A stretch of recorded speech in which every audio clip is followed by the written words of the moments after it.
What's up, everyone? Welcome to another edition of Clean and Savory. And what we're going to make today is steamed chicken. This is a staple protein in a lot of our diets. I know chicken is my favorite protein and I eat it all the time. And we're going to make it in a way where it doesn't include fat or added fat. It has a lot of flavor and we're not going to use sodium in the preparation. So just to show you how I do it, the first thing I'm going to do is squeeze on both sides. I've cut some chicken breast up here. I'm going to just squeeze lime like that, and I'm going to do both sides with lime. And what lime does, lime is actually a substitute for sodium. It hits your stomach, it hits your tongue and your palate the same place that salt does. So it's a great salt substitute when you're adding other seasonings.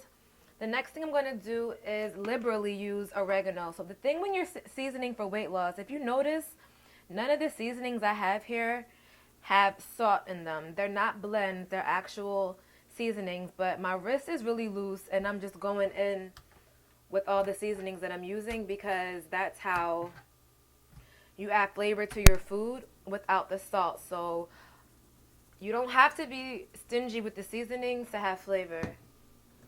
So that was oregano. Next thing I'm going to use is onion powder, which is one of my favorite seasonings if you saw my kale salad recipe. So just onion powder, and for the sake of time, I'll just do one side with everything. This is just black pepper. This is garlic powder. And again, I'm keeping my wrist really loose and using a lot of seasoning because we're not using any salt. And the last thing is Trader Joe's 21 Seasoning Salute, which is a no sodium seasoning blend that they have that kind of kicks it up a bit. And again, we're just going to flip it over and do the same exact thing to this side. Onion powder, black pepper, and I'll put thyme on this side. Thyme is a really strong, see what I'm saying? It's a really strong seasoning. So it's okay. I'll just, it's okay. We'll just go like that. I didn't know that this didn't have the sprout on it. So it's really strong. So good thing I didn't season the other side. Everything works out in perfect form. No worries. It'll be delicious. And garlic powder. So we have the seasoning done. So next thing is like the magic part. What I'm going to do now is just lay all the chicken inside the skillet. And it's okay if it's like packed. It's going to reduce. So lay it in, and I'm going to add water.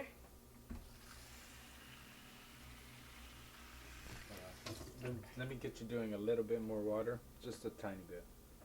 Oh, taking the flavor out. I'm just going to add water. Okay. And I'm going to put it on the stove.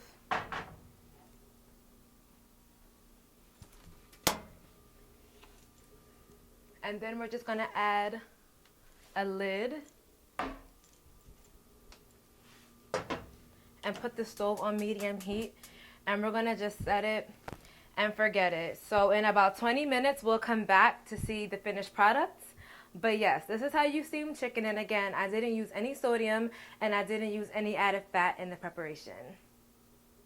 Okay, so right now I'm checking on our chicken. It's been about 5 minutes and I'm just gonna flip it, and it's not done yet, but I'm flipping it. And again, having the lid on is what makes it cook fast and stay moist. And you see we're cooking it in a sea of liquid, so it's not really going to get dry like bacon chicken and things like that. So I just flipped it, and we're going to give it about 10-15 more minutes to cook.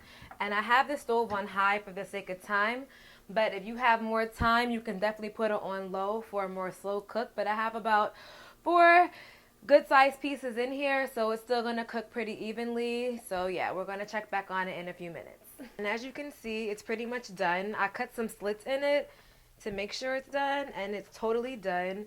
And you can just go ahead and break it apart and measure it for your portions and your protein servings. You can add it to salad, eat it by itself, or add it with some amazing vegetables. But this is an amazing way, of course, to prepare your proteins and prepare your chicken so that there's no fat and that you're not making it with too much sodium. Okay, so right now I'm just taking all the chicken out because if you like me, I don't waste anything. So we're actually going to use the broth that we created from the chicken. We're not going to use all of it because I do want to pour some back onto the chicken and make sure it doesn't get dry.